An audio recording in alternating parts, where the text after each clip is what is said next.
Okay, if everybody would take your seats, I think we're going to get started tonight.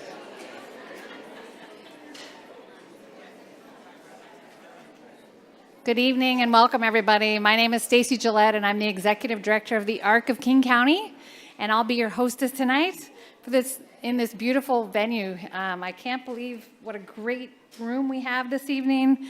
We have lots of people here, and it's just so much energy in the room. I'm very grateful for you being here tonight. Tonight, we're excited to give you the opportunity to hear from our top two candidates for State Superintendent of Public Instruction. Erin Jones and Chris Rakedahl are joining us tonight, and we're just thrilled to be able to have you have an opportunity to speak with them. Before we begin this night of civic discourse, I'd like to acknowledge and give a big thank you to our partners in this endeavor. We're proud to be affiliated with advocacy organizations who share a vision to build communities in the Pacific Northwest that are inclusive of children and adults with disabilities, based on the premise that segregation and isolation are unacceptable. Please give a warm and generous thank you to these four organizations who helped us put this together tonight. Big thanks to ProVal, to Washington Autism Alliance and Advocacy, to Open Doors for Multicultural Families, and to the Bellevue Special Needs PTA.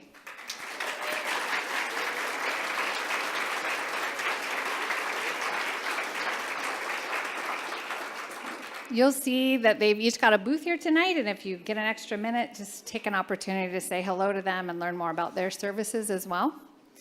And I want to say thank you to the Seattle Public Schools, who very generously let us use their interpreter equipment this evening for those families that are here with us who speak Vietnamese and Spanish.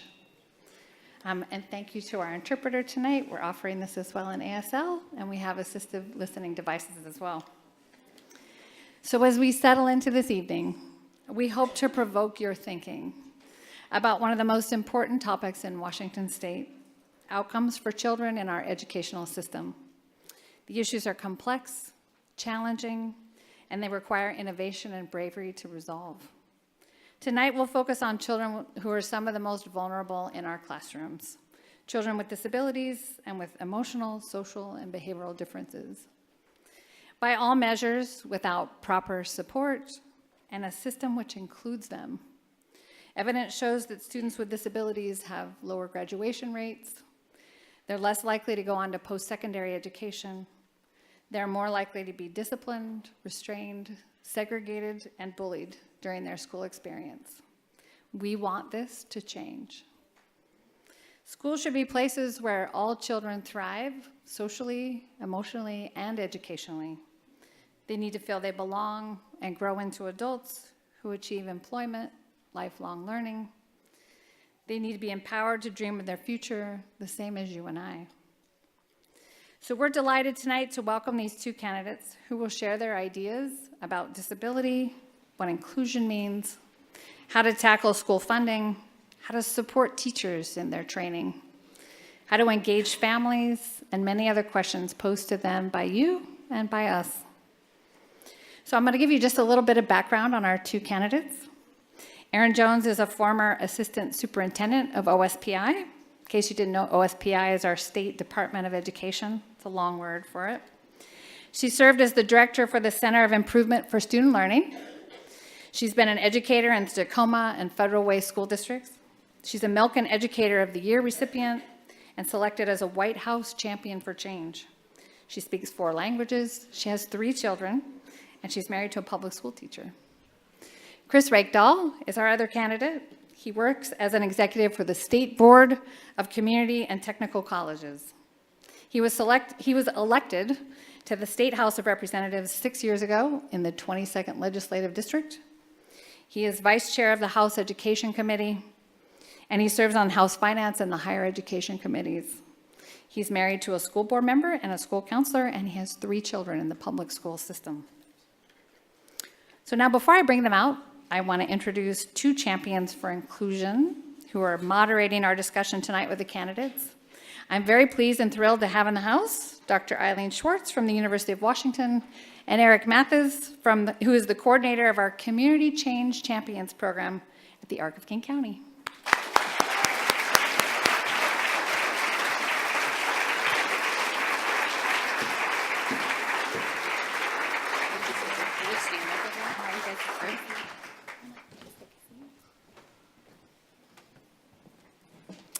I'll tell you a little bit about our moderators. Dr. Schwartz, he is the director of the Herring Center and has an amazing TED Talk on inclusion that I hope you'll check out.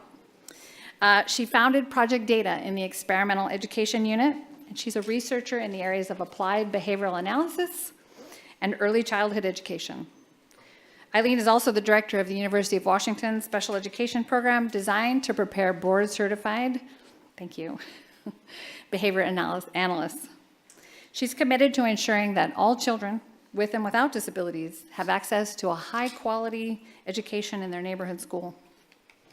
Eric Mathis is a human rights advocate who promotes the civil rights of people with intellectual and developmental disabilities, ensuring that his peers with disabilities use their voices and gain critical skills for self-advocacy.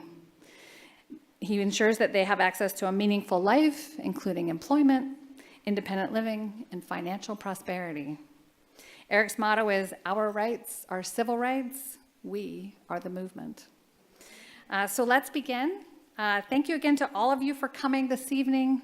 I will turn it over now to Dr. Schwartz and Eileen Mathis as your moderators, and thank you again.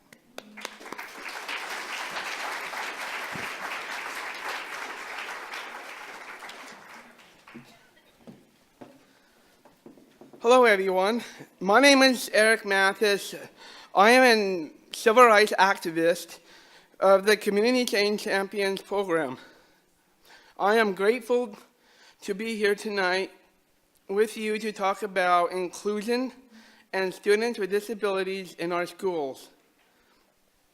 Without any further delay, please help me welcome our two candidates for the state sub of public instruction,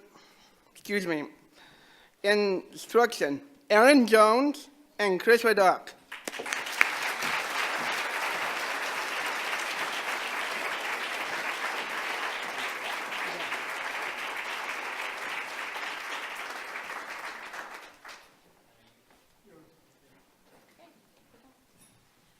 Well, thank you, and welcome Aaron and Chris, and welcome to all of you. It's very exciting to have this opportunity to spend this time talking about children of all abilities and schools and the future in Washington State. So we've asked each candidate to start out with an opening statement, and Chris is going to go first. Thank you so much. Oh, thank you. Making sure we're technically all right. Thank you so much. Thanks to all of you for being here tonight. My name is Chris Rakedahl, and I am one of your two candidates for Superintendent of Public Instruction. Aaron and I have been doing this all over the state, it seems, for like 6 years, but it's only been 12 or 14 months. So I think you're going to enjoy the night, and I know we're going to learn a lot as well from the questions. So my story really begins here in the state of Washington. I'm a born and raised Washingtonian. My parents both had an 8th grade education. They were sort of the classic generation of folks who they could leave school early and still work in manufacturing or employment. My father had a technical skill. He could build homes and remodel, and that sort of kept our family alive. But we were very much a family of poverty. As a result of alcoholism from both of them, I had some siblings spend a couple of years in the foster care system. So for my family, my entire orientation to life was the value of the public sector, quite frankly, intervening in vulnerable families and offering support to stabilize them. But it was really my public schools in Snohomish that allowed me to break out of that. That's where I felt I had an opportunity. That's where I wasn't the poor kid using food stamps on Saturday and sort of shameful of my house. That's where I could just compete in math and science and English and language arts. It was a form of inclusion. And we are very good at that when we recognize poverty. What we are not good at anymore is recognizing it for populations most in need. When it is most obvious to us we have to do this, our state, quite frankly, has come up short. I saw that in my life as I taught. I was a high school teacher in Longview, Washington. I was a school board member for 4 years. So as a board member, I saw the implications of a state not fully funding basic education, let alone ID and DD services. It was very real to us as a district. I ran for the legislature to start making some of this change. And in the 6 years I've been there, we've increased per student funding by $2,000 per child. We've added $2 billion to the system, but we have a very long ways to go. For me, we don't get to the question of real equity until we fully fund the system and we drive dollars to need, not just by formula. Not every child is the same. Not every child needs the same thing. And our systems have to get more sophisticated about driving dollars into communities and into populations that need it the most. We have to simplify our assessment system because it's driving kids away when we want them to achieve higher. It is absolutely a barrier to graduation. We can have high standards and we can have meaningful assessments, but when it's denying kids opportunity, it's a broken system. And lastly, what I've said consistently is kids need multiple pathways to graduate. Not every child is going to the University of Washington. God bless the dogs.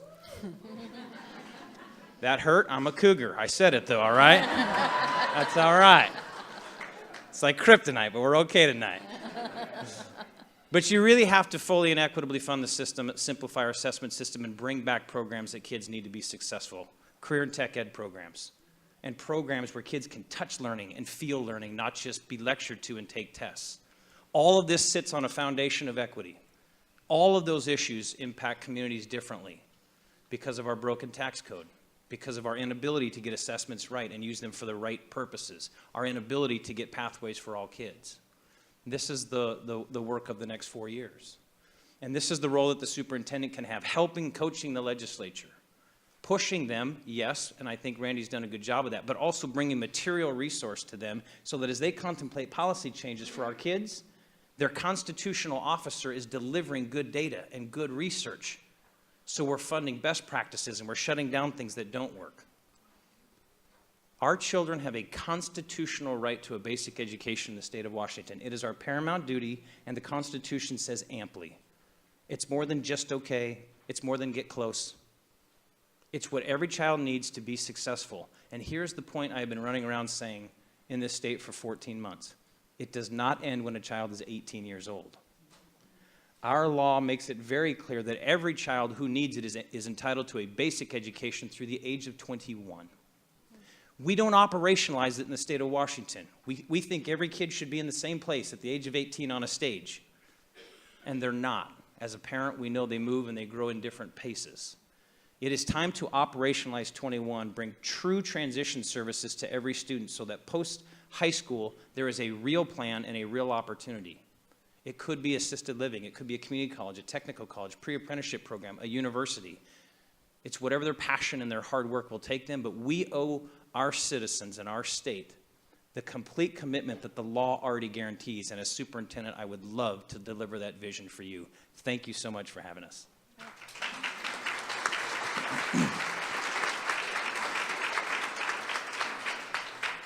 Okay, Erin, would you like to make an opening statement? Sure. So Chris and I usually get 30 seconds or a minute to do this, so it felt like a lifetime over here.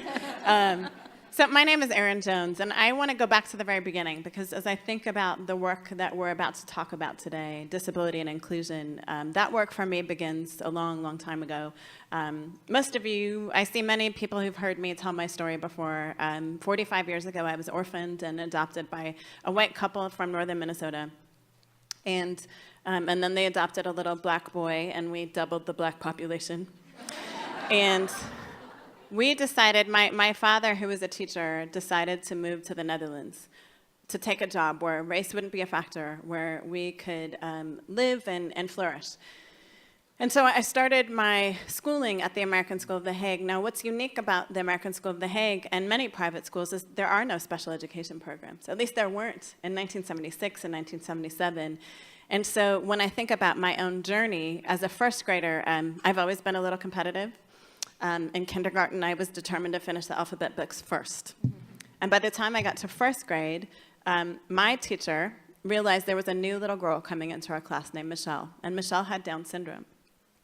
And we didn't have a special education program, and so Michelle became my desk buddy. And my job was to learn the work and then teach Michelle. And it wasn't until a few days ago, actually thinking about today, that I realized that was my first teaching experience. And that informed who I became later. And Michelle not only was my teaching buddy, she was my best friend. And so that Michelle moved away. She moved back to the United States after her first grade year. And I kind of lost that opportunity, but I knew as a little kid that I wanted to be a world changer. I had the amazing gift of meeting the Princess of Libya when I was 9. And I got to sing with John Denver the day that I met the princess. It was a big day at 9. And I remember after meeting her, knowing in my gut, I can change the world. And I knew that. And I went back to my 4th grade teacher and I told her, Mrs. Parlier, I'm going to be a world changer. I'm actually going to solve the Middle East crisis. I did, seriously. And I had started teaching myself Arabic and Hebrew. And that would begin a journey for me of really thinking about how does one transform. And so fast forward to 18 years old, I decided to come to the United States by myself and go to college. And I realized at 18 for the first time in Philadelphia that suddenly being black mattered. And not in a good way. I went from being the salutatorian in my class, triple varsity athlete, quadrilingual, to my first day in Philadelphia. The first sign I saw right next to my college campus was Bryn Mawr Cricket Club. That should have been a sign. No coloreds or Jews allowed here. And for those of you that are shocked by that sign in 1989, it came down in 2012. And that was the beginning of my journey, of brokenness, actually, because it was the first time that I was around people who didn't believe in me, who didn't believe that I could change the world. And at the end of my freshman year, something crazy happened. I went walking one day and happened upon a basketball court where a guy named Dr. J was playing basketball. Didn't know who he was. Feel really stupid about that. But, and I got to play basketball that day. And after the game, when Dr. J went home, I sat on the sidelines with 4 young black men, 16, 17, 18 years old. Not one of them was still in high school. Not one was going back to high school. And not one believed he was going to live to be 21. And I knew that day that I couldn't go home. And I remember calling my parents at 20 and saying, I'm not coming back. I have to devote the rest of my life to making sure every child gets a great education. And it's been 25 years of investing in young people. And when I think about my own family now, I'm married 23 years, 3 children, 19, 20, and 21. Our youngest is twice exceptional, Asperger's, gifted. His first test in a district not so far away, the director came out after the gifted exam and said, you know, I think your son must have cheated. He couldn't possibly have scored that high. Giant black boy. He's 6'4", 300 pounds. Do not throw him a ball. Give him a computer. He will put it together for you. But that was my first encounter as a mom. My other son at 8 years old, 2 years earlier, had been called stupid by a teacher. He's dysgraphic. And the teacher physically said in front of me, I thought your son was stupid for the first 3 weeks of school, and then I realized I think he has a learning disability. This has informed my practice as an educator. So I served in classrooms for 8 years. I was an instructional coach. I served at OSPI for 4 years, and then became the director of equity in 2 different school districts. And my passion absolutely is to make sure that whoever our children are, they are each gifted, every single one, and we have to set up the system to serve them that way. Thank you.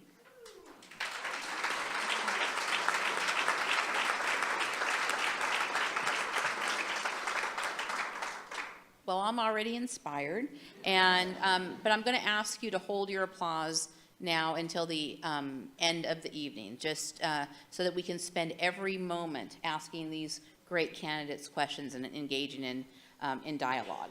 So the first question I'm going to ask, the way we're going to do this is I'll ask a question, or Eric will ask a question, and then each candidate will have an opportunity to answer that question. We'll give them 2 minutes for each question, and we'll alternate who answers the questions first. So for this next question, Aaron's going to answer first, and here's the question. So there's a growing movement around neurodiversity, and neurodiversity is the concept where neurological differences are recognized and respected just as any other human variation.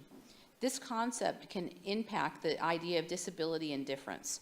With this in mind, how do you define disability? What is the responsibility of OSPI in meeting the needs of people with disabilities and their families in Washington State? So as a mom of a son who qualified for gifted programming but also was on the spectrum, and then another son who was on a 504, I often talk about my children now as being differently abled. I actually don't like the term disability. I'm a linguist, and this term of disabled means not able. I think people are differently abled. And so I think We have to change the frame and the lens through which we look at young people. One of the things on my Gmail account, my tagline is, the #1 job of every adult is to be the mirror to reflect the gifts and talents of every young person who comes into our path. I believe that every single young person is gifted. And I think when we think about people as abled or disabled, it sets up this deficit notion of certain kids are here and certain kids are here. I think we're just different. And we need to learn to recognize and acknowledge that. Now, certain students need different supports. My son with dysgraphia needed Dragon software. It didn't mean he was any less able. And here's what I'll tell you. He sang an operetta at Carnegie Hall at 14. He's gifted. And I remember telling him when he came back from Carnegie Hall, honey, you can't sing 80 pages in Latin if you're not gifted. But because we had so defined gifted as kids who were able to take a test well, he had already written himself out of that category. And so that's when I began to really rethink, how do we even talk about these issues? And so I think we've got a model from the top that we believe all children are gifted, and then make sure we set up every child to be their best self. I was just telling someone on the way in here, I will never be anyone else's best self.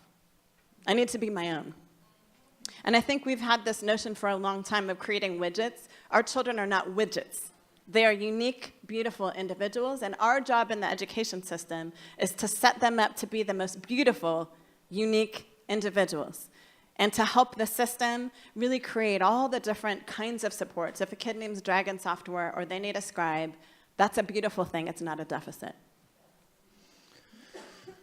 So I had a colleague in the House, and I see Representative Paulette here, and there may be others. Her name was Kathy Haig, and she was a tremendous representative and focused very, I think, effectively on rural communities, and particularly their difficult financial challenges in meeting the needs of all children.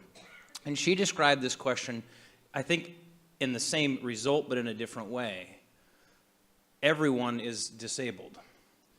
We are all a continuum of life, and now there is massive research that suggests that. There is no such thing as the normal child who gets this, and then a definition of 12.5% or 14% of students who simply qualify for something additional. That is a binary world that, quite frankly, is not real to the human condition. We are all on some spectrum.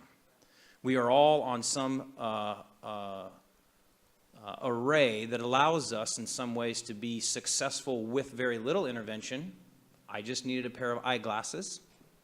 A little more intervention. My brother had a tremendous speech impediment growing up. Quite a bit more intervention. A family member who needed really very serious one-on-one attention. To students I had when I was teaching with significant developmental disabilities who needed enormous resources. What all of those folks need, though, I think, and in common, what we all long for isn't the intervention that causes us to be over here to get our thing, but the real inclusion of us together, getting our thing together. And our financial systems don't recognize that. It puts people in categories based on some diagnostics that we're getting better at, and then puts them many times in isolation in a belief that it's a one-on-one relationship between the resource, some instructional practice, and the individual. And it fails to recognize that our greatest strength is being integrated in classrooms, where we are sharing, where we are growing from each other. That requires enormous professional development that we have failed to do for teachers and paraeducators to truly do it effectively. Great. Okay, our next question is about funding, something that we're all thinking about. Never heard about this. Never. No one's ever concerned about that. So it seems that there is consensus that the schools in Washington State are underfunded. Some wonder, however, if more funding for the same design and practice is a good idea. Universal Design for Learning, UDL, is a framework for guiding educational practice that provides flexibility in the way information is presented, and reduces barriers in instruction and provides appropriate accommodation supports for students, for all students. UDL is referenced many times throughout the new ESSA, the Every Student Succeeds Act, and states are encouraged to design assessments using UDL principles to award grants to local educational agencies who use UDL. With the McCleary decision at hand, it may be time to reinvent how schools are designed and funded in Washington State. What are your ideas for reimagining schools and creating a funding formula for our state that meets the needs of all students, regardless of their educational status? Excellent questions. You must have a PhD in this.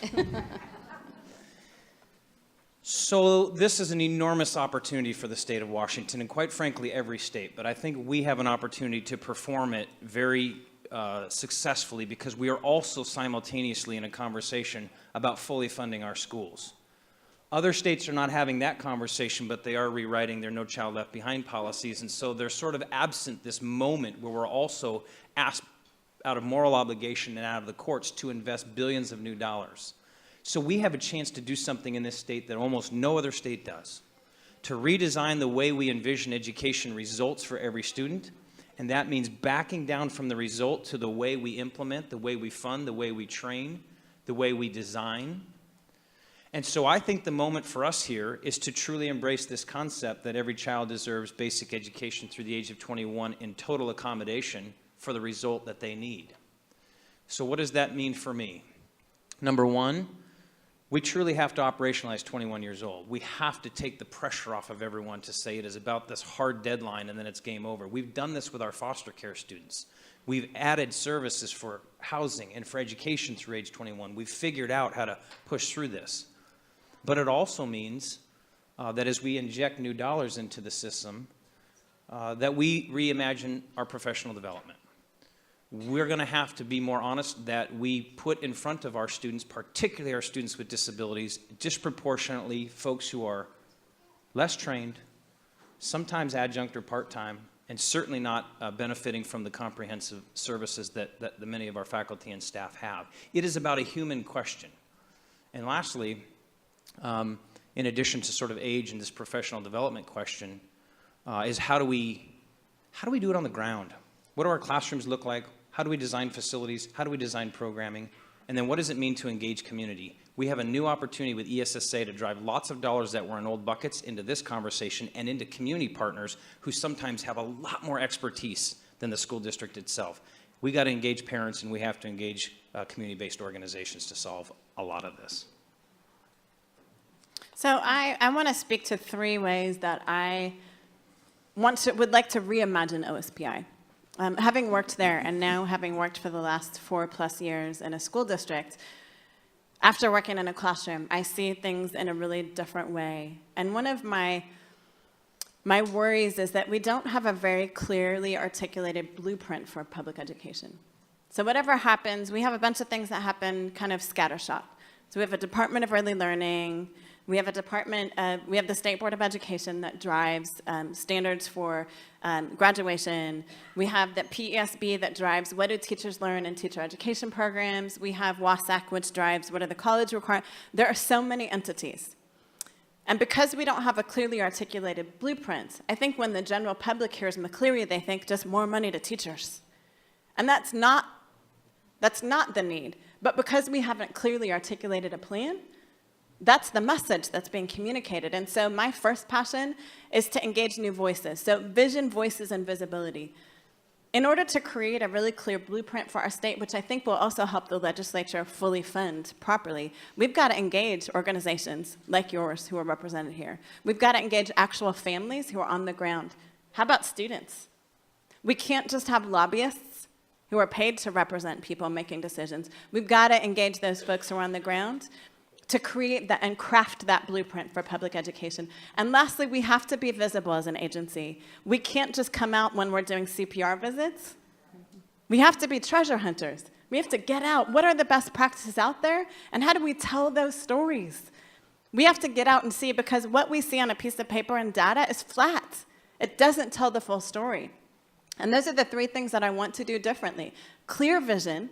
Get new voices at the table who actually are in the work and understand the work. And thirdly, be visible. We cannot do great work from the building of OSPI or the halls of the legislature. It has to be across the state of Washington. Thank you. Your turn. Inclusion. I think inclusion means for everyone and all. What does inclusion mean to you? Also, what is your vision for creating inclusive school communities? So I'm so excited about that question because I had the opportunity this year as a school district administrator in Tacoma to watch a school, actually the school where I started my teaching career in the state, Jason Lee Middle School, develop an inclusion model. And what that looks like at Jason Lee, and I got to see it many times. I did many walkthroughs in the building. It's also an AVID site, if you're familiar with the College Access Program, AVID. It was also an AVID site. And what they did is all of the students on IEPs were in the gen ed classroom. And what was powerful is they had special ed experts in the classroom, so it was a team teaching model. And what I thought was powerful as the outsider is I, to be honest, couldn't tell who the kid was with the IEP and the kid without the IEP. That's what inclusion is. And here's what was crazy for the students. I don't know that all the students knew. And what I saw once I knew is the paraeducator would slip a kid a note to get them to ask a question. And that kid felt empowered, like, oh, I know how to say something here. And I watched Socratic Seminar happen with kids on IEPs, and it was one of the most powerful experiences. And so there's another school starting that in Tacoma now. I think we need to really tell the stories of these models of inclusion that are working. And I will also acknowledge it took a lot of work. There was a lot of professional development that went into this model. It took staff really 2 years to prepare to do that well. You can do that also with ELL students. And so I have seen that model work really well with ELL, having an ELL expert walk alongside an English language arts teacher or a math teacher. So you don't have to be the expert in everything. And then you also have 2 adults in the room who are certified teachers, plus paraeducators. And I think we've got to really talk differently about what do our classrooms look like. And here's the beauty of those inclusive models. All of those young people need to begin to not just tolerate their difference, but to affirm and embrace their difference. And here's what I saw that was beautiful. Many of the kids on IEPs had gifts that they were able to share in spaces, and every young person saw themselves as having something to offer. Inclusion for me is a classroom, a community, an environment, a school where everyone has a high expectation of bringing students together, of learning together, of failing together sometimes. And you can't really get there by saying, we have a special education department. This is their job. They write IEPs. They'll intervene as necessary. It is truly about the hard work of professional development across the entire staff, from bus driver to custodian to classroom teacher to principal to the school board. Inclusive practices require professional development. Folks don't know what they look like until they're taught what they look like, until best practices are brought forward. So it has to be a whole school model, and I think the role of OSPI is to go find those best practices and to build those frameworks and to bring community partners in that allow, in a professional development environment, really safe spaces for schools to diagnose what they do and say, we're not very good at this. We kind of have a department down the hall that we assign this to. Now, to do that really, really well, to truly bring inclusion to our schools, you have to implicate this financial question. We have caps in place in the state 30 years after we did the initial diagnostic of what it means to sort of proportion how many students are DD and ID. We have this 30-year-old concept of how much percentage of our budget we should be dedicating to this when environmental factors have changed, our diagnostic tools have changed, our understanding of brain research has changed, our understanding of what practices are and interventions look like, but we're still putting these caps in place. So school districts can't get to this beautiful place of inclusion until they can write individualized learning plans that are impactful to everybody, not just the individual student, but the teachers and professionals in the building, get them fully funded, not based on a budget that they give a special ed department in September, but in my opinion, if I'm superintendent, the greatest success I could have is 4 years from now, these are fully reimbursable plans, not capped. We write a plan based on a child's need, a fully inclusive model, and it gets reimbursed from the state as the first priority of our basic ed McCleary constitutional dollar. That's the vision. Okay, thank you. So our next question is going to be about family involvement, and we'll ask Chris to answer this one first. So there's a mythology related to special education litigation that families are quick to bring attorneys into the IEP process. IEPs have become compliance tools rather than meaningful educational planning tools and a way to engage families as partners. The fear of litigation is unfounded when you look at the rates of due process in our state. By and large, families are unable to afford an attorney, and districts have the upper hand with an insurance pool for litigation. This situation is even worse for diverse families. The system relies on advocacy for a student to receive adequate services, and there are cultural and linguistic barriers to family engagement with schools and in the special education IEP process. Many diverse families cannot engage in the level of advocacy needed to ensure early diagnosis, adequate services, and appropriate placement for their child with a disability. How do we ensure that all students get the services and inclusive environment that they need, and bring back the spirit and promise of IDEA by working with families, all families, as true partners, rather than thinking as parents as the other side? People have this misperception of litigation because we failed to actually fully provide the services. I mean, this is the great tragedy of the situation. We end up spending sometimes significantly more money for failure to accommodate because we don't actually put the resources in that the Constitution of our state allows every child. My last IEP team I was on as a teacher was probably the most impactful one. The others, I was sort of the teacher as part of the plan, understanding an accommodation, making sure I was tweaking practice. But in this case, I got to take a little bit bigger leadership role at the request of the student. And what became very apparent is right down to meeting times. Right down to the time you could meet, there was a barrier for working families.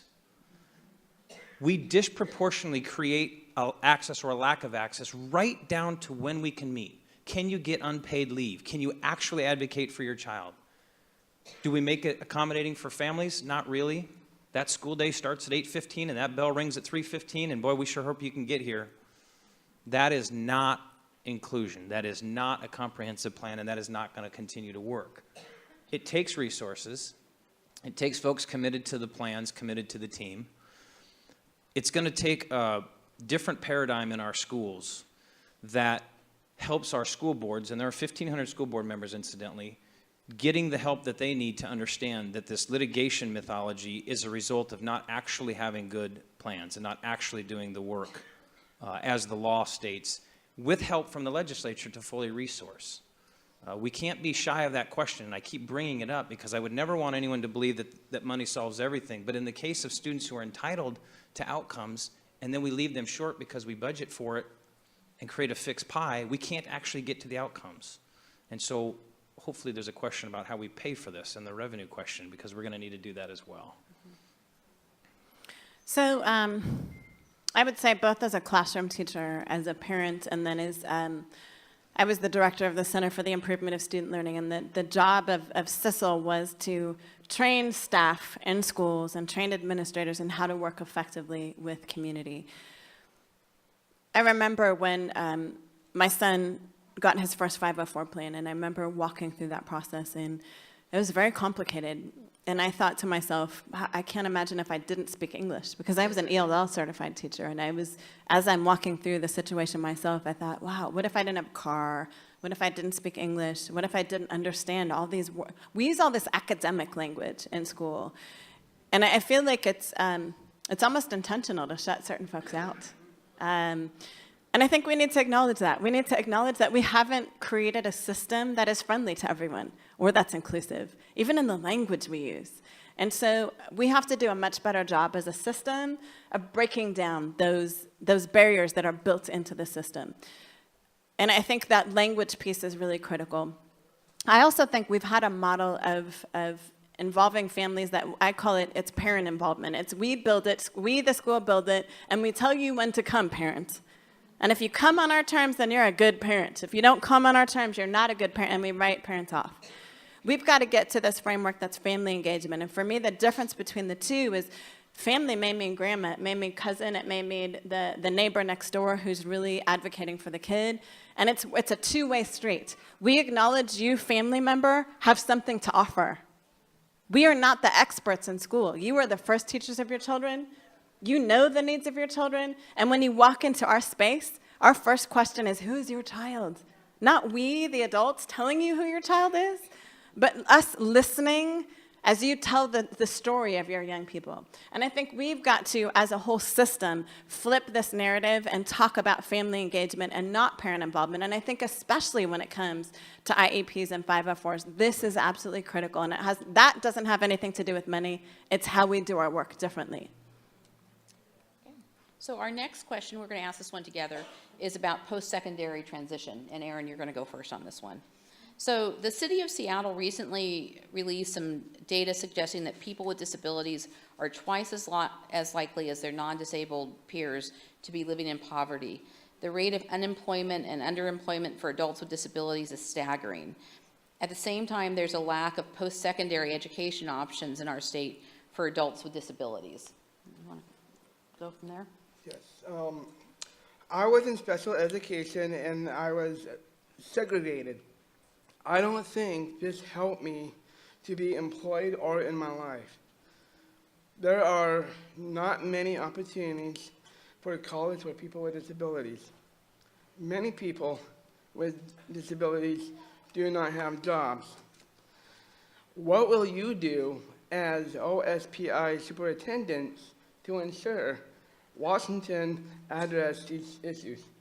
So I do training across the state, actually across the country, on closing opportunity gaps. And on the fourth element, I talk about 4 different parts, but the fourth element is transitions. We lose more of our young people in the transition points. And one of those critical transition points is actually that transition from high school to life. And I can speak personally to this because my kids are 19, 20, and 21. I just transitioned 3 kids. Don't do that. If you're young and haven't had children yet, back to back to back, probably not wise. But what I'll tell you is we have 2 college-educated people in my house. And it was still a very difficult thing to transition my children. You know, my son with Asperger's, who's gifted, he had scores to go to Harvard or to Yale or anywhere he wanted. And yet because of his social challenges, we had to think really intentionally, we as a family. School didn't prepare him for that. Nowhere in school did he ever hear anything about what do you do in those opening days of college. And so my husband did college visits with him, and he went to USC, and it was just so big. And then he went to Harvey Med, and he said, I have found my people. And he loves it at Harvey Med, but we had to do that transition for him. Our older son with dysgraphia has been on a 504 since he was in 4th grade. When we tried to get that 504 accommodation at Central Washington, they refused to accommodate him. And I will tell you, my son dropped out of school, out of college, because of that. We cannot assume that a graduation certificate equals success beyond high school. And so I believe it's our obligation as OSPI and as school systems to help students in that transition place. Not one of our young people, whether they're on an IEP, a 504, or a straight AP student, not one of our young people should walk out of the doors, out of that convocation ceremony, without a plan beyond. And I think we really owe it to our students to help them think about that transition into life and to work with our families again, because this has got to be a partnership. It can't just be the child, it has to be the family as well. So some of the work I've done in the legislature, I think, is pretty powerful here. And as a team, and it's bipartisan, by the way, that's the very, very positive and hopeful part about the conversation. In partnership with groups like Community Employment Alliance, we began to say, if we're having a bigger conversation in the state about high school and beyond planning, several of us would like to embed that as a mandatory practice for 7th or 8th graders. As they transition one of those key points into high school, they should begin to think about, what are the course pathways I need? What are the assessments that I need? What does post-high school look like? What's my plan? Not to be pinned down, but to have some flexibility in it, but to always be reflecting on that plan. Because it's a very empowering tool for parents and students and teachers, administrators, when they can go somewhere and say, what's the plan? Where are we at? How do you want to change this? But everyone's on the same page. And part and parcel of that conversation then is, what does that transition look like to higher education or post-secondary training of some kind? As you heard me say before, from a policy and budget standpoint, the power here is actually operationalizing our commitment to students through the age of 21. So here's what that looks like. For some students, whether they have an IEP or not, they're kicking butt on social studies or English language arts, so there's something really going right for them, and they're ready to go. But boy, they're struggling with math, or they're struggling with science. And today, we are poised through a standardized test to deny them a high school diploma if they can't get over one of those hurdles at the age of 18 or 17. That's $370,000 in lost lifetime income on average, and $300,000 in acute health care costs, criminal justice system, the social safety net. It's a $700,000 decision when we don't invest in a kid to get him to that next step. So what have I proposed? Fully fund basic ed through the age of 21, including a transition service to post-secondary. If you're good to go in English language arts and history, great. Pay your college tuition and go. If you still need help in math in college, that's on us. You shouldn't burn up your financial aid and your personal income on a pre-college course because you develop at a different time and a different pace than another student. These transition services and these high school and beyond plans that every student needs has to be met with resources to actually alleviate the pain and frustration of families. And that's how kids will be excited. They'll say, there is a place for me and a resource for me. Okay. Okay, we're changing direction a little bit now, and Aaron, you're going to answer this question first. Oh, sorry, no, Chris is going to answer this question first. I got ahead of myself. All right. Okay, OSEP, which is the Office of Special Education Programs of the U.S. Department of Education, recently released a guidance letter about discipline, in which they clearly stated that if students are repeatedly demonstrating challenging behavior in school, then they're not receiving the support that they need. The OSEP letter makes it clear that if a student is not doing well in school, then the school is not meeting their needs and they need to do something different. The school needs to do something different. How would you help this philosophy of positive behavior support permeate through OSPI and the 295 school districts in Washington State and be the cornerstone for creating safe schools that support the learning of all students in Washington State? So my home district is a PBIS district, Positive Behavior Intervention System district, and I think we've already seen multi-tiered systems, and there are others that are very effective. And I liken some of this work to software and companies, so pardon the bad analogy. Every company is brilliant at buying the latest piece of software, and it's going to solve all their productivity issues. And they spend a fortune on the purchase, and the consultants come in, and they're good to go. And then they forget that the magic happens when the folks who work there actually know how to use the software. They always shortchange the 90% that is actually necessary. So whatever the model, whatever the best practice, in guidance from the feds, there are districts doing some good stuff, and there are lots of changes needed. It's going to come down to our commitment to the result for each child and the professional development to go along with that. Now, that said, there's a big conversation about discipline.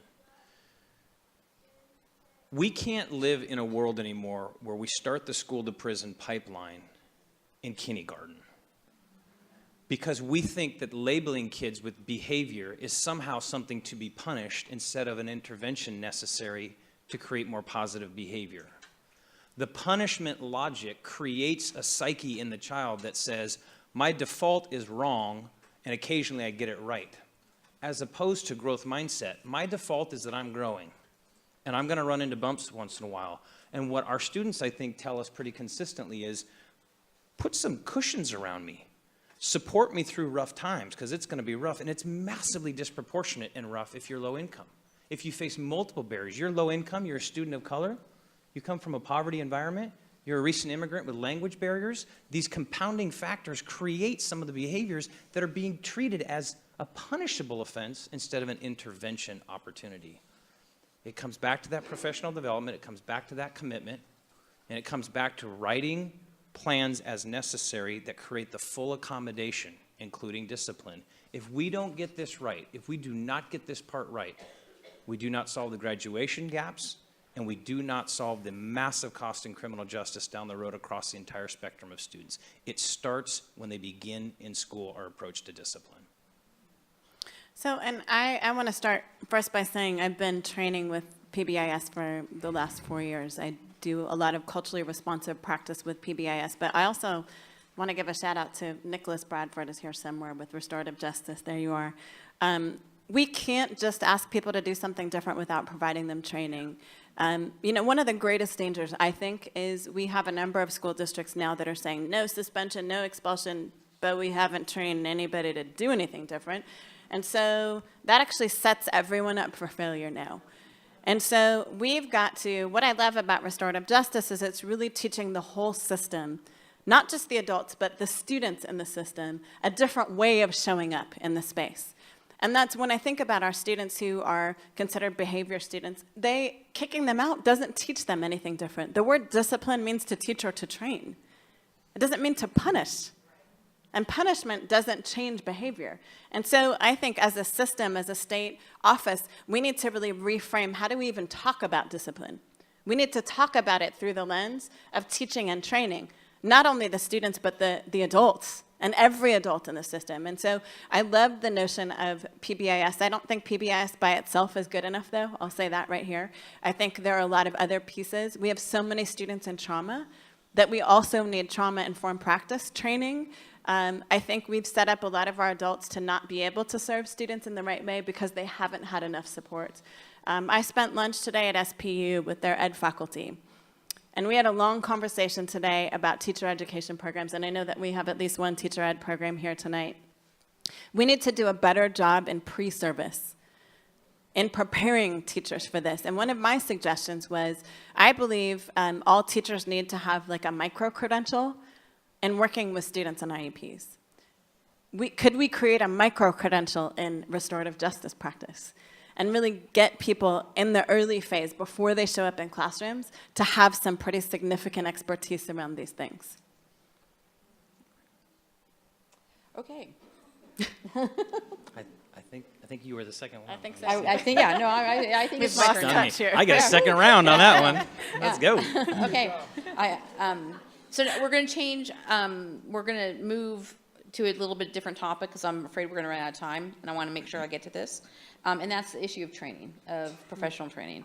So we know that students with disabilities are general education students first, and yet many general education teachers have little or no training preparing them to address the needs of students with disabilities or students with learning needs. In addition, there's a chronic shortage of special education teachers in Washington State, and in general, special education teachers have the shortest retention in the field of all specialties.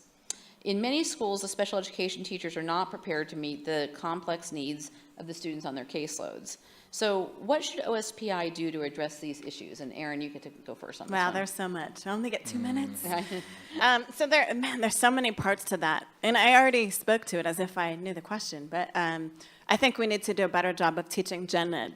Because I think we do a better job of preparing teachers who know they want to be special education teachers. But again, much like ELL folks, we don't do a good job of having the gen ed, and yet the gen ed teachers are the ones who have all students most of the time. So we have to start there, I think. I also have spent a ton of time over the last 2 years talking with special education teachers, and any of you who are SPED teachers know the paperwork is astronomical. And we need to get honest about that and figure out what are the elements of that that's useful. What is just compliance? I'll be really honest. I actually hate the notion of compliance. I do. I think when we've checked boxes and we say we've done something, it doesn't translate necessarily to better practice, and it doesn't translate to outcomes for students. And so I think we need to have some honest conversation about the busy work or the paperwork, because we should be, those folks who are experts should be focusing their time and attention on actually serving students. And I find that most of my friends who are in special education are burned out, not because of the young people they're serving, but because of all the extra stuff they have to do that actually doesn't get back to serving young people. And so I think that's a conversation that we really must have. I also think we've got to pay special education teachers better. When I think about the numbers of students that they're serving and the amount of extra work, I've never met a SPED teacher who's not working 60 hours a week. We got to get honest about that. And that, to me, is setting people up for the burnout. When you feel unappreciated and you're sitting in a dark room at 6 o'clock at night still filling out paperwork, why would you want to stay in the career? And so we have to make this the kind of career that people feel appreciated, they know that their work matters, and they have reasonable numbers of students they're serving. And those are really going to require some additional voices. Remember I said vision, voices, visibility. We've got to get some new voices at the table to give us a reality check. When I was in my teacher prep program at Washington State University, these things can be a little bit trendy. So what was really sexy at the time was writing across the curriculum. Everyone should be writing across the curriculum. We have teachers in here like, oh, I remember that phase, yeah. And then we're going to integrate math in the curriculum, right? What are the constants, though, of teacher prep programs, of course, are you get methods courses. How do you deliver content instruction? There's always some discipline in there, right? They taught us how to de-escalate and sort of acute crisis stuff. What is still not there in any meaningful way is the substantive work of inclusion and the substantive work of true family and parent engagement. That is almost totally absent in a teacher prep program. One of the great opportunities for Aaron or I is that by virtue of being elected in this seat, you sit on the Professional Educator Standards Board. This is the board that helps our colleges and universities figure out what ought to be the result of somebody who goes through a teacher prep program. And in that moment and in that space is the opportunity to partner between OSPI and PESB to go to the legislature and say, we want to beef up our teacher prep programs. We really want folks across the world, not just special ed, but gen ed. We want them all to understand what these practices look like. We want to spend real time in those programs. This can be a real game changer if we think about it, because you set the expectations for what you do in a classroom, primarily by that, a practicum experience, and a way too short initial assignment that is oftentimes not even real if you're a starting teacher.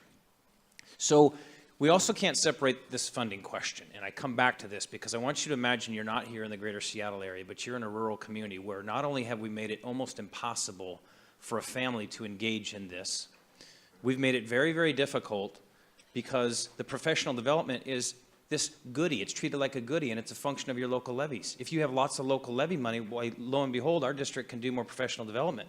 But if you're one of these districts that has very little or none, you don't get that. So a parent in Yakima has less access, and teachers in Yakima have less PD than teachers in wealthy urban districts. This is the injustice of the way we fund our schools, and it permeates everything, not the least of which special education.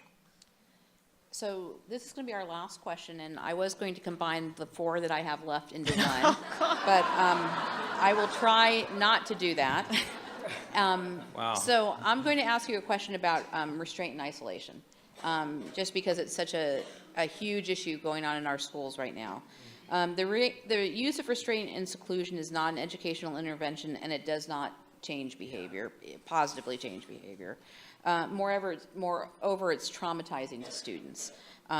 Yet students with disabilities represent almost 60% of those students who were secluded or confined at school, and 75% of the students who were restrained. Black students with disabilities represent almost 40% of the students who are restrained. Schools must learn to use other preventative interventions and better understand the antecedents to behavior and non-aversive interventions that allow students to safely engage in their school environment.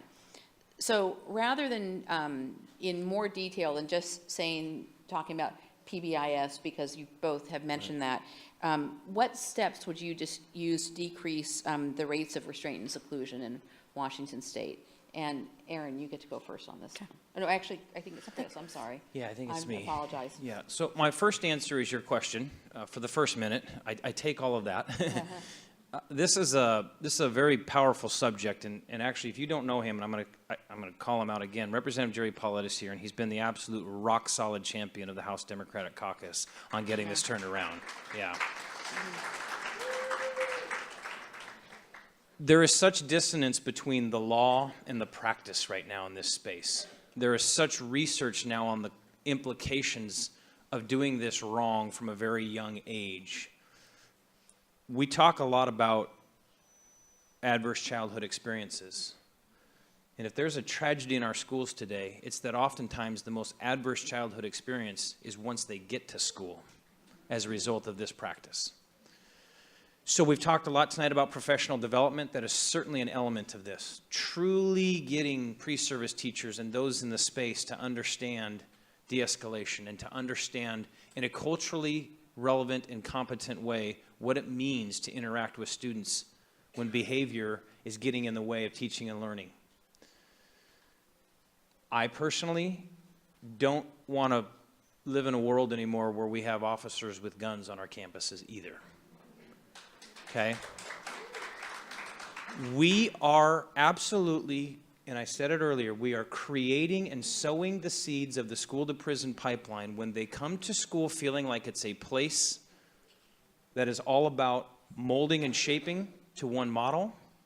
It's a place that will receive significant discipline, including physical discipline, when in fact a student needs a positive intervention of some kind. We train students mentally that if you don't fit one box, this is not a safe space for you. What does anybody do when they don't feel safe? They fight or they flight. We drop out or we have massive conflict in our schools. This practice has to change in our schools through PD, real investments, and bringing community together. So, do you know at what age the largest percentage of black boys are restrained and expelled? Preschool. Preschool. In our state, preschool. This conversation begins long before they hit our school yards. And I find that criminal. I am a culturally responsive practice trainer. And one of the reasons I became a trainer is because I grew up in a home with Scandinavian parents, and I married a black man from urban Tacoma who was very different culturally from me. We could not have been more culturally different. And what I learned is so much of discipline. I learned this in my house being married to this man, who's the little brother, younger brother, not littler brother, of Jesse Jones, Cairo News. So imagine investigator. Imagine many of them in one house. That's my house. But what I learned just from living and being married is the cultural conflict that happens when one culture doesn't understand another.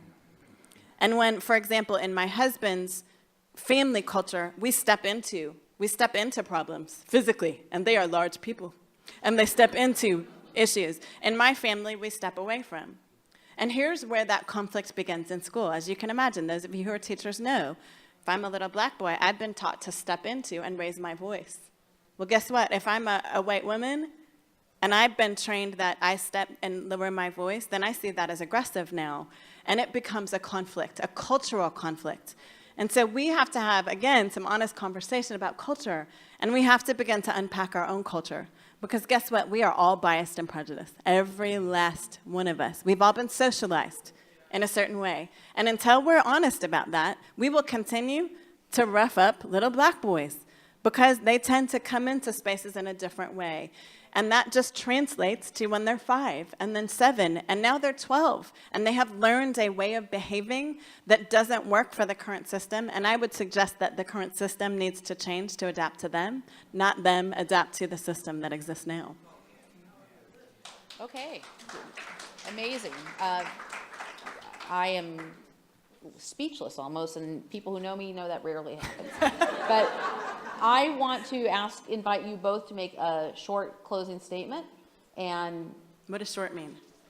I think we agreed to 5 minutes. Okay. But Yeah, that's long for us. okay, you can go shorter if you want to go to 2 minutes. That's good because that'll give us more time for questions from the audience. But Aaron, I think you get to go first. No, me. Chris goes first. Yeah. I'm glad you guys know what's happening. So We've done this a We've lot. you've done practiced this more this than I stuff, have. yeah. So. So I'll begin, I'll end where I began, which is a huge thank you. This is one of the biggest audiences we've had. The topic is so beautiful, and you all live it and touch it in some meaningful way, which is why you're here today. It's one very complicated element of a very big role at OSPI. There are no students enrolled at OSPI, and you don't want that, by the way. There are no direct service programs to students of any significance. There's a couple of CTSO, these technical service organizations. The role is to empower school districts and educators and parents. The role is to take what is hopefully good policy and meaningful investments from policymakers and get that to districts in a way that gives them enough flexibility to be local, to be responsive to their communities, but with enough accountability to be consistent in serving all students. The feedback loop to this role is that we've got to listen to the field. We can't be the agency of compliance. We have to be the agency of empowerment.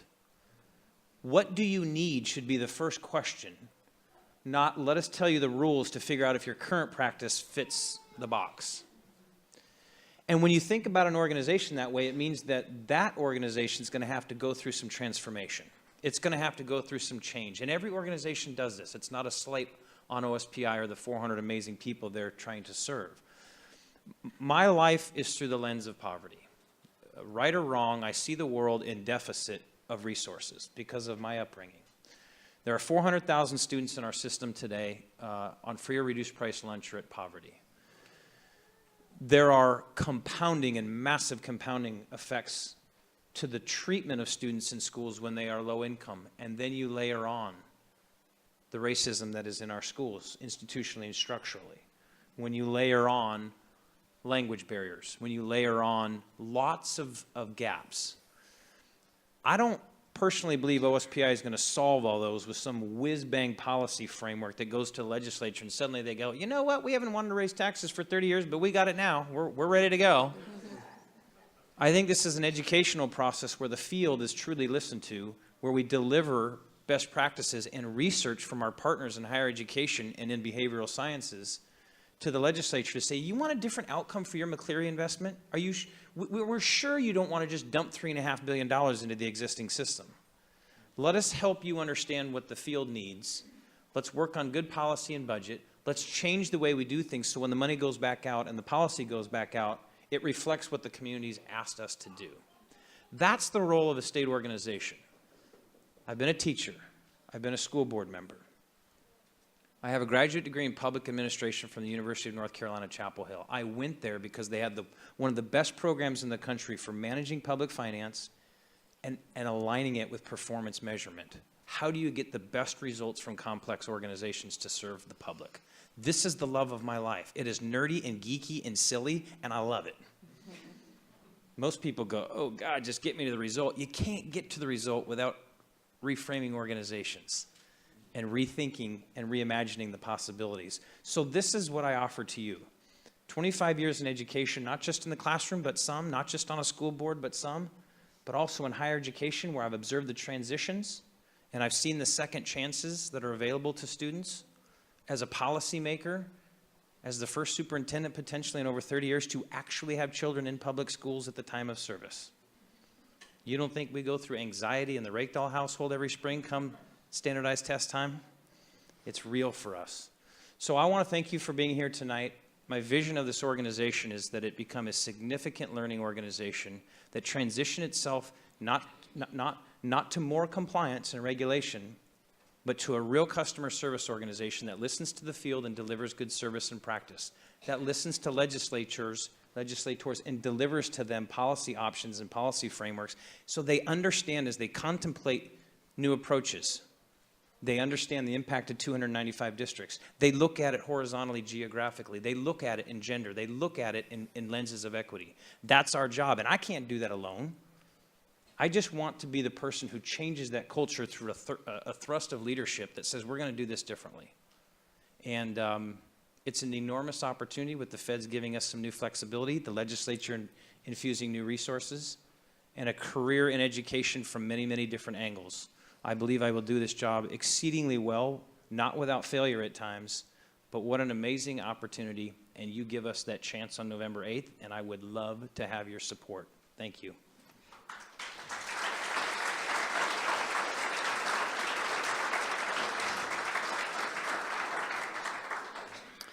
Yeah, I'd like to reiterate the thanks. We often are in tiny little rooms, so it's kind of nice to have a full house of people who really are passionate about this work.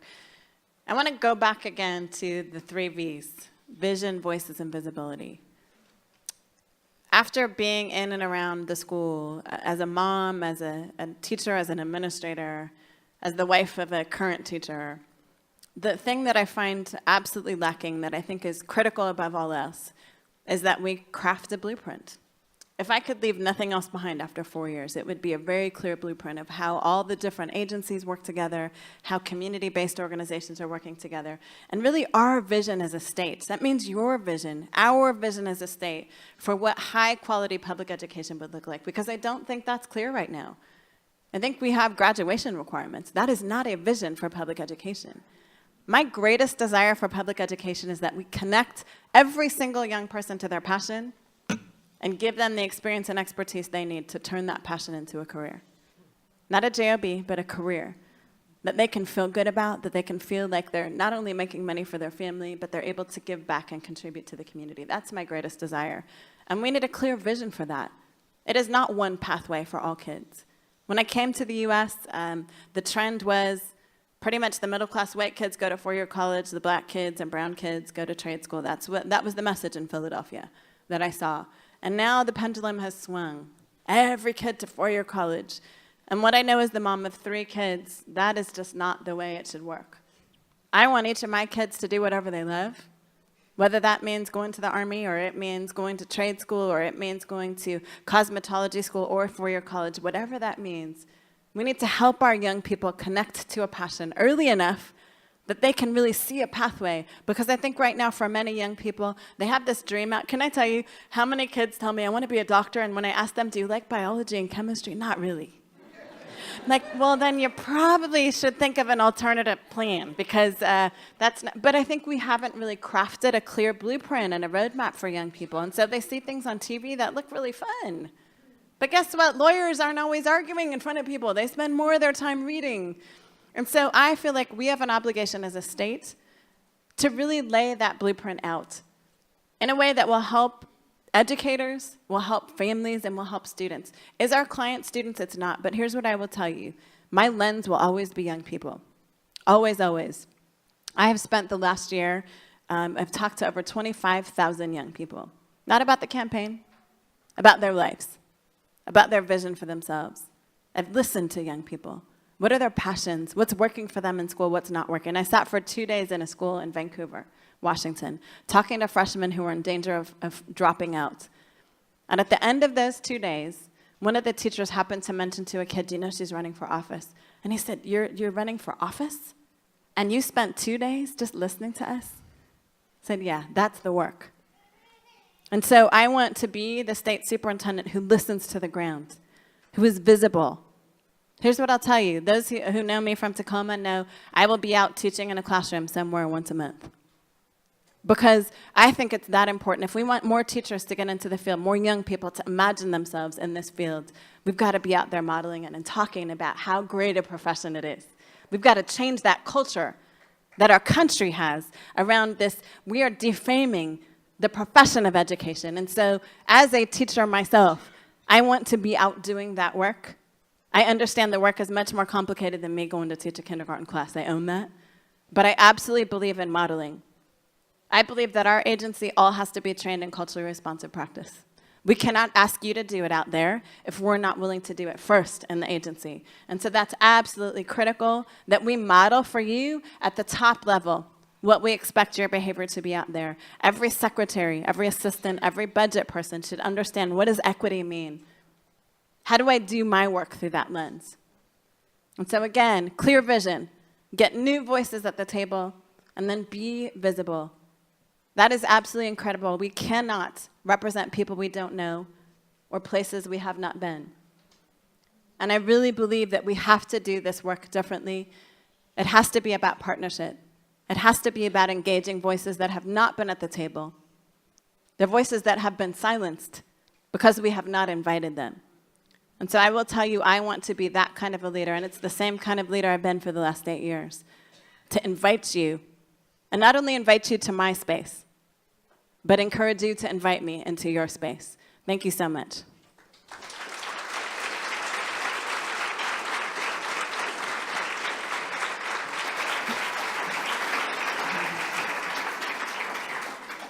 Wow, this is one of the most thoughtful, kind conversations I've heard in a long time. I'm so moved and inspired. I just want to thank all of you again. This is the audience question portion of our evening. And so I was just going to explain a little bit, but if I could beforehand, just could we thank these candidates and moderators one more time?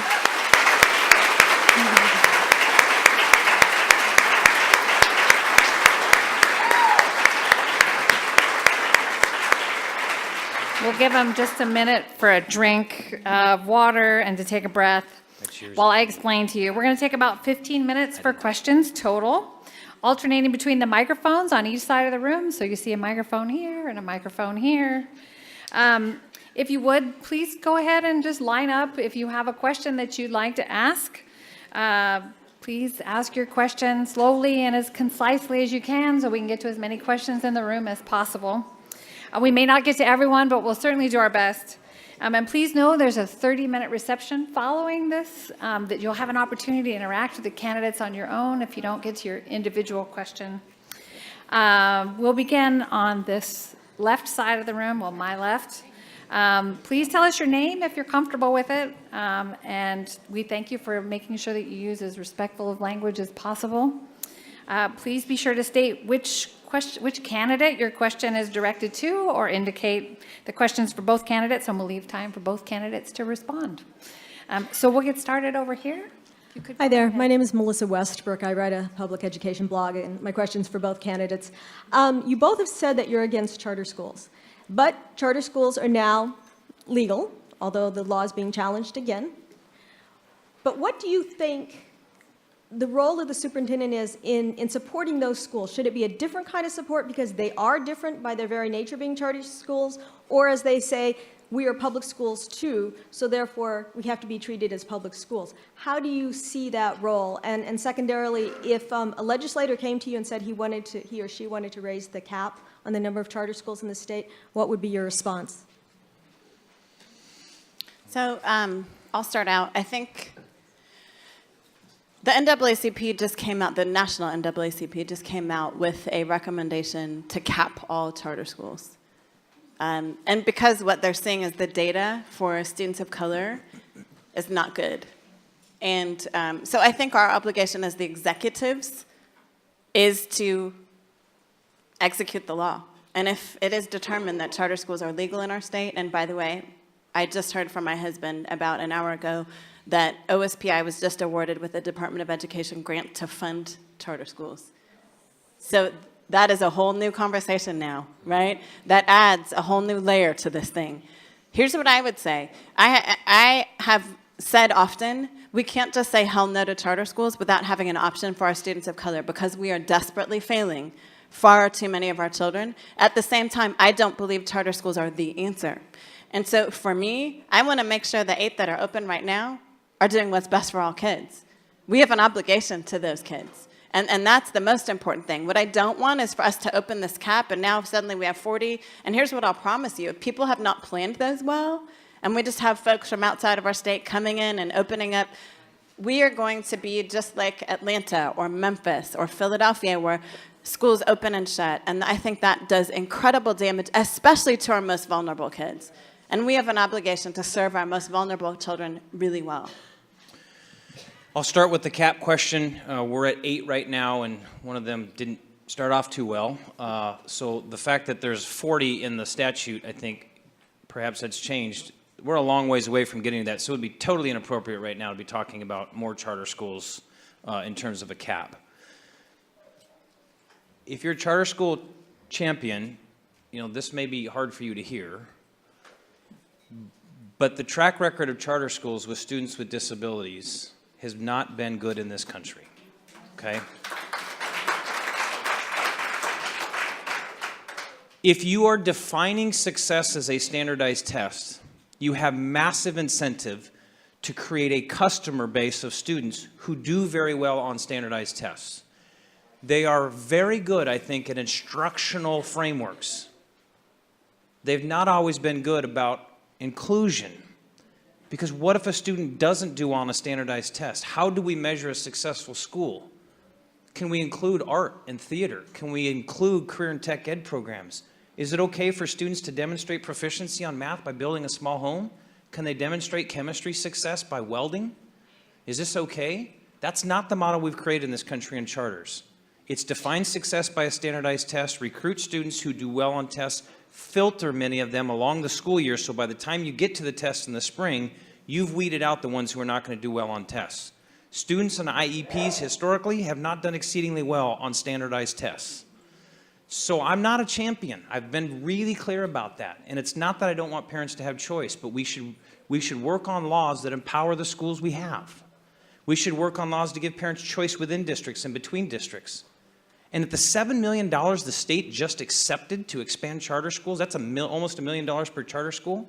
You give me $1 million per school in special education, and I'll take your graduation rate from 78% to something close to the 85 or 86%. That's where I'd put my money if I were the feds. Thank you.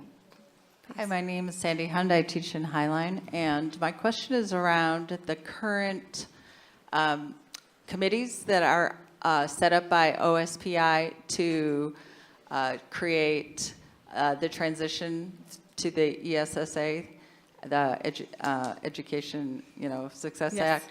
And my understanding is Randy Dorn is trying to get all that committee work done and a plan put together by December, even though the March is when the federal government is requiring that Washington State's plan is due. And so I guess to both of you, I'm wondering, are you going to be involved in that process if he gets his way and gets everything done by December? And how is this going to play out, because the election is during this whole transition process, and a lot of the opportunities that we have to meet the needs. I'm an ELL teacher of the special needs, and this whole testing is during this transition period, and you're not necessarily going to be in power. I don't know. So however you can make it right, please do so. So I won't speak on behalf of Erin, but I know where she's been for 20 hours a day for the last 12 or 14 months. Same place as I've been, all over the state trying to win an election. So I have not had personal involvement in that plan. So what I've tried to do is not be involved in sort of the detail and the exact response to the feds in our accountability plan, but to ask the process questions. Are folks truly involved? Is this really about community? Are folks really engaged? And I'm getting a pretty big mixed message about that out there. Yeah. Right. The ones who aren't say that, and the ones who are say, yeah, it seems pretty good to me, So anytime I get that kind of reaction, it makes me really question the product. So you have a March deadline, but you also have one I believe that we're going to get that's significantly later than that. The new law requires some sort of consultation process with the legislature, and I can promise you that 147 legislators think it means they get to take a vote on that baby on the 2 floors. That's going to be its own war we haven't even discussed yet, by the way. Do state legislatures get to actually adopt the plan, or are they consulted, and then the superintendent simply submits the plan, whether they take an action or not, to the U.S. Department of Education? That little battle's about ready to happen. So I'll conclude by saying my interest is in, should I get there, diving into the plan. I am sure what I'm going to find is a lot of communities who say we were not adequately involved, so I will be doing my very best to push that deadline as long as humanly possible. And if that takes an extra year, better to do it well than to do it fast. Yeah, and I think, I left OSPI as we were deciding to implement the Common Core State Standards. And I think one of the greatest failures was lack of process and implementation. And so I think hopefully we learned our lesson from that. I don't know that we have so much, because we did the same with the SBA. I agree with Chris. We've got to push the deadline out, and I've already talked to 3 of you just tonight who didn't feel like you were involved.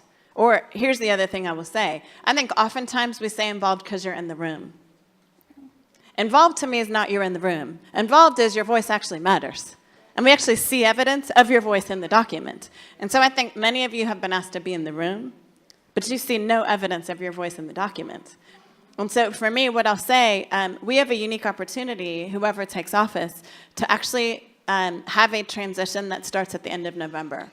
So we will have time, at least a month, to walk through that process and to think about that transition. So it's not as if we're going to start work on January whatever, and we will have had at least a month to really think through this stuff and engage folks. So what I will commit to you is, having walked through bad implementation of some really large things, we absolutely need to do this right, because I think if we don't, it will just be No Child Left Behind #2.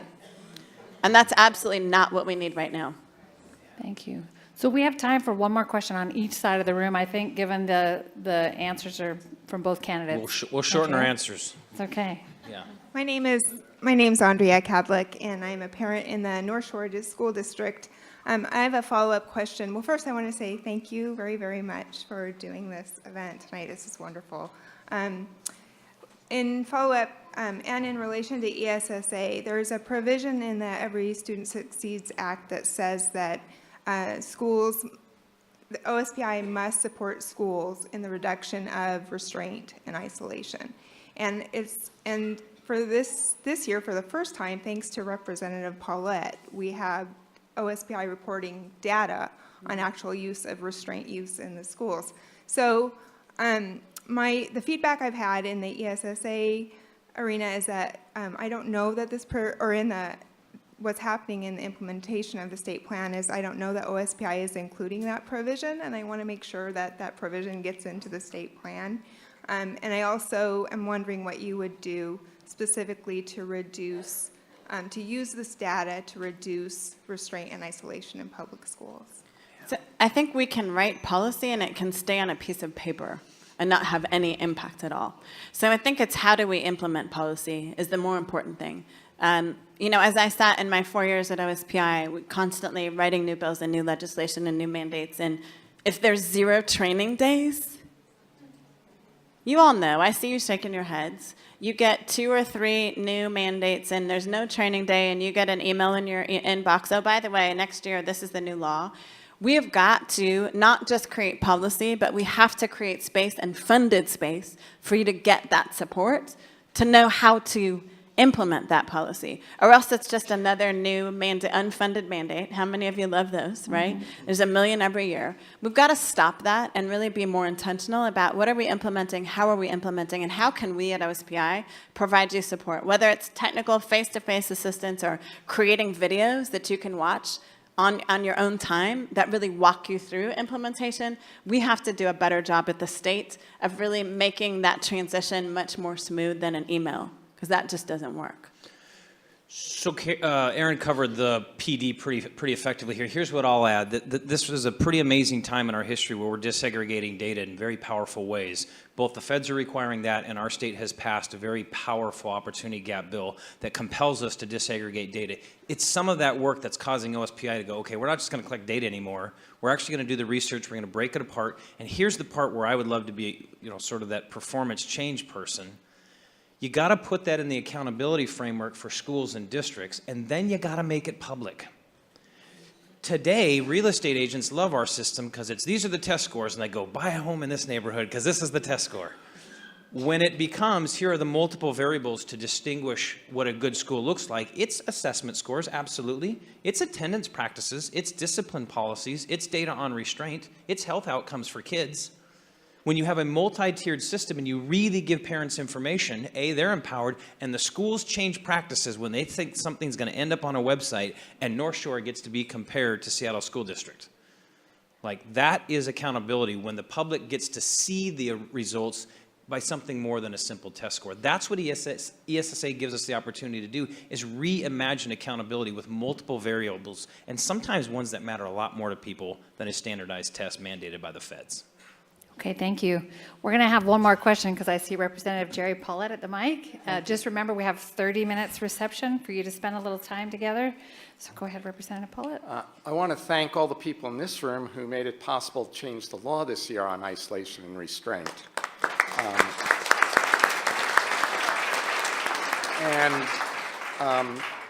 I didn't realize there'd be so many questions that refer to it. I just spent my afternoon with a group of para-educators who have questions about why it's not being implemented the way we envisioned, a law which, by the way, OSPI did not support changing, and heard from para-educators who said because of budgets in their district, they're not even allowed into the IEP meeting because there's no funding for them to be there. There's no funding time for para-educators or the certificated teachers.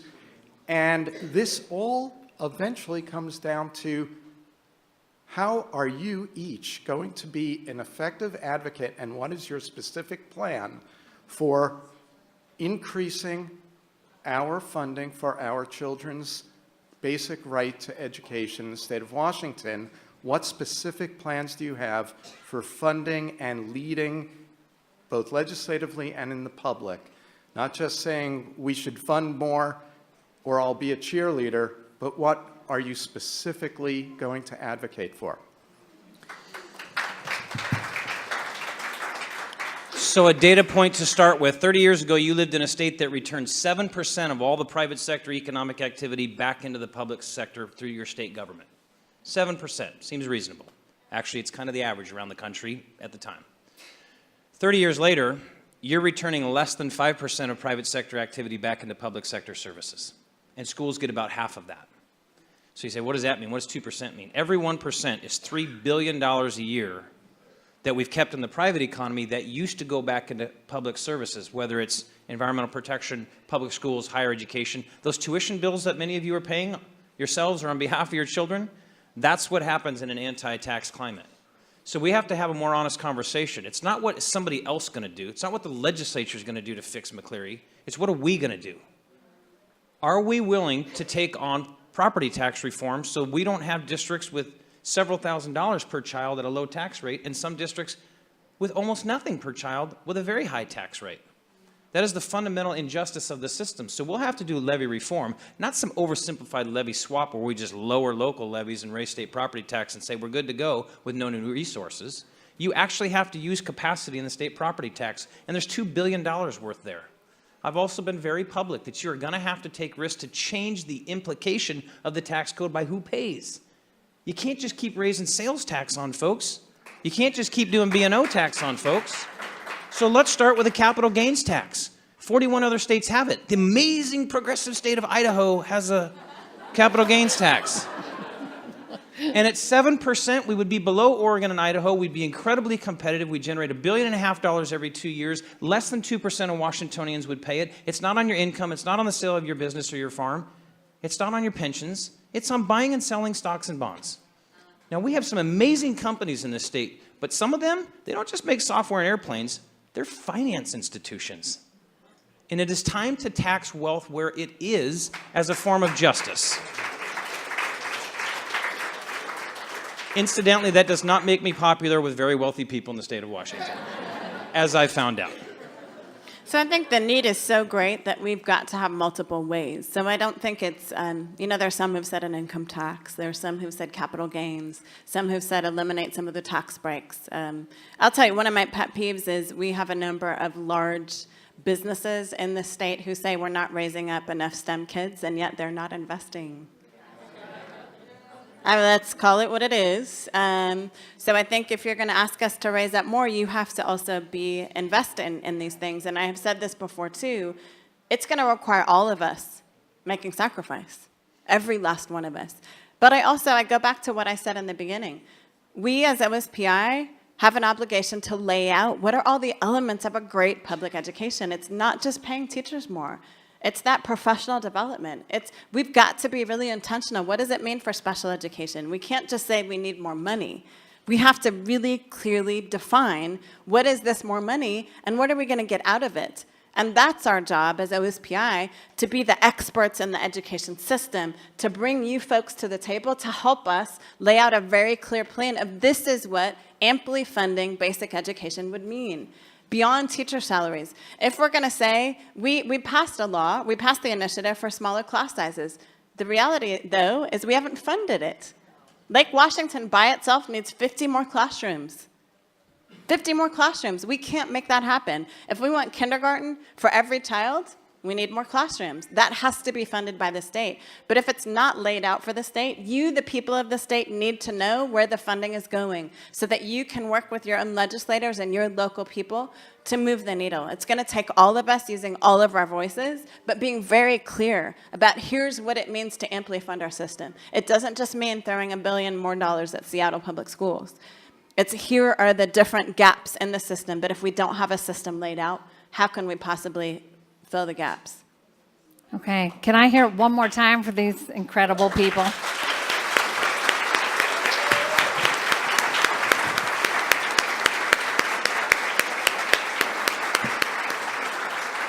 Aaron and Chris, I can't thank you enough for the time and thoughtfulness in this conversation. I don't know how many of you have ever tried to interpret in Vietnamese, Spanish, or ASL. This is a fast-talking group. These hands are flying. I don't know how these folks have kept up, but please can we thank the interpreters who are here tonight.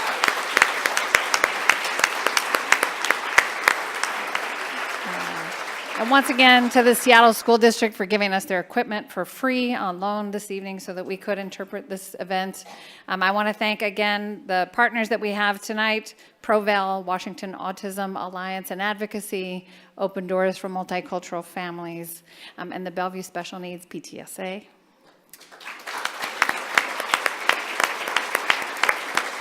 And last but not least, our wonderful moderators, Eric Matthews and Dr. Eileen Schwartz.